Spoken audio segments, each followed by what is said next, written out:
মাঝে মাত্র 3 দিন পরীক্ষা বাকি, মানে 72 ঘন্টা মতন তোমাদের সময় হাতে আছে। তোমরা খুব টেনশন করছো যে এই 3 দিন আমরা কি করব, মক টেস্ট দেবো না রিভিশন দেব, এটা নিয়ে একটু চিন্তায় রয়েছো। আজকে মেন এই দুটো নিয়ে আলোচনা করব, আর লাস্টে 2 থেকে 3টে টিপস দেব পরীক্ষা হলে, সেটা অবশ্যই তোমাদের লাগবে। টেনশনের ব্যাপারটা যখন আসছে, ফার্স্টে তোমাদের বলেছি, দেখো টেনশন নিজে থেকে তুমি ডেকে এনো না, কেননা টেনশন করার কোনো কারণ নেই। জীবনে এর থেকে বড় বড় পরীক্ষা তোমার পার হতে হবে। জীবন মানেই পরীক্ষা, আর পরীক্ষার মধ্যে দিয়ে তোমাকে পার হতে হবে। যা হবে ওই বইয়ের থেকেই আসবে, বইয়ের বাইরে থেকে কোনোদিনই প্রশ্ন আসবে না। এখন তো একটা বই দাঁড়িয়েছে, কিন্তু 5-6 বছর আগে কিন্তু কোথা থেকে প্রশ্ন আসবে নিচে কেউই জানতো না। এখন সময় বদল হয়েছে, একটা বইয়ের উপর নির্ভর হয়েছে, এবং আমার চোখে পড়েনি 19 সালের পর থেকেও একটা প্রশ্ন বাইরে থেকে এসছে। অতএব যা হবে এই বইয়ের মধ্যে দিয়েই হবে। অতএব তোমরা তো পড়েই নিয়েছো, সব সিলেবাস শেষ করে নিয়েছো, তার টেনশনটা কিসে? এইবার আসছি তোমরা মক টেস্ট দেবে কিনা। দেখো এই ব্যাপারটা আমি দুটো ভাগে বিভক্ত করব। যারা 2বার 3বার রিভিশন হয়ে গেছে, অনেক মক টেস্ট দেওয়া হয়ে গেছে, 650, 600 বা 670 উঠছে, তাদের একটা আর একটা সিলেবাস কিছুটা বাকি আছে, সেই জন্য মক টেস্ট অনেকটা কম দিয়েছে, এই একটা ভাগ। যারা সিলেবাসটা কমপ্লিট করে ফেলেছো 2-3 মাস আগেই, শুধু মক টেস্ট দিচ্ছ, তাদের বলছি এই যে 3 দিন বাকি আছে, পুরো 3 দিন, এর মধ্যে অন্তত 2 দিন মক টেস্ট দেবে। মক টেস্ট দিলে আত্মবিশ্বাসটা তোমার বাড়বে, তোমার মাথার মধ্যে কতটা তুমি ঢুকিয়ে নিতে পেরেছো সেটা তুমি জানতে পারবে। আর রিভিশন দিলে কিন্তু এটা অতটা ধরা যায় না। তুমি জানছো আমার মুখস্থ আছে, কিন্তু যখন মক টেস্ট দিচ্ছ তখন কিন্তু এটা ধরা পড়ে যাচ্ছে। সেই জন্য বলছি 3 দিনে অন্তত 2টো মক টেস্ট দেবে। একটা মক টেস্ট দিতে বেশি সময় লাগে না, 4 ঘন্টার মধ্যে হয়ে যায়, এবং পরীক্ষাটা দিলেও হবে না, তার সঙ্গে সেগুলোকে দেখতে হবে সব ঠিকঠাক তুমি দিছো কিনা, সবগুলো রাইট হয়েছে কিনা, ভুলগুলোকে সেগুলো আবার খুঁজে খুঁজে বার করতে হবে।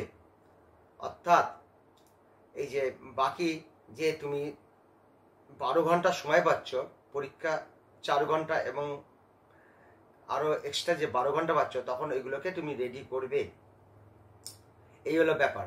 আর যারা সিলেবাসটা কিছুটা বাকি আছে, তারা ভাবছে আমি কি করব। দেখো এখন নতুন করে কোনো চ্যাপ্টার পড়তে যেও না। 2-1টা যদি চ্যাপ্টার বাকি থাকে ওটাকে ছেড়ে দাও। ওটা যদি তুমি করতে যাও তাহলে এদিকে বাকি যে 70-75টা মতন করেছো সেগুলোর পর একটা চাপ আসবে। তাই বলছি তোমরাও অন্তত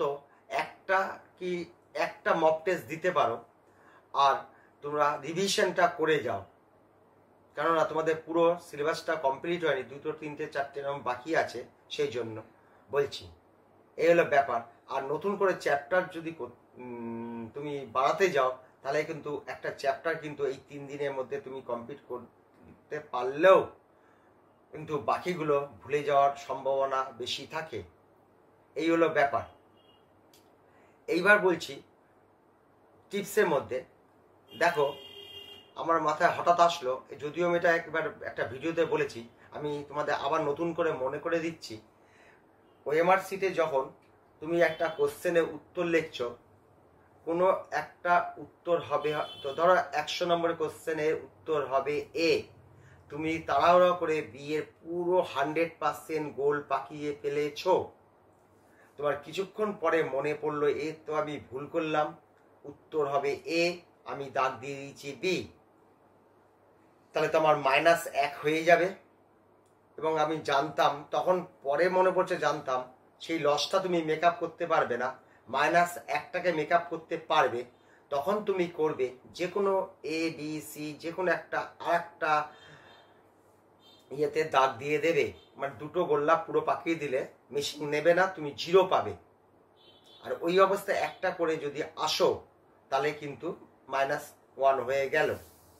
এবার আসো, আবার কোনো একটা প্রশ্ন উত্তর লিখতে গিয়ে এই 20% মতন তোমার গোল পাকানো হয়ে গেছে, গোলটা 20% গোল পাকানো হয়ে গেছে, তখন তুমি ভাবছো এটা তো আমার ভুল হয়ে গেল।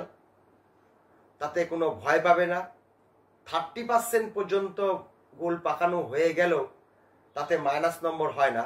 তুমি ধরো সিতে গোল পাকিয়েছো, ওটা ভুল দাগ হচ্ছিল, 20% দাগ হয়ে গেছে বা 25 ম্যাক্সিমাম হয়ে গেছে, তখন তুমি ওইখানেই শেষ করে আসল যেটা ঠিক সেখানে তুমি পুরো 100% গোল পাকিয়ে দেবে, তাহলে তুমি এটা নম্বর পেয়ে যাবে।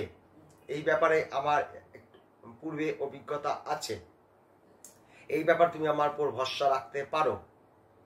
এই হলো ব্যাপার। আর সেমন কোনো টিপস নেই।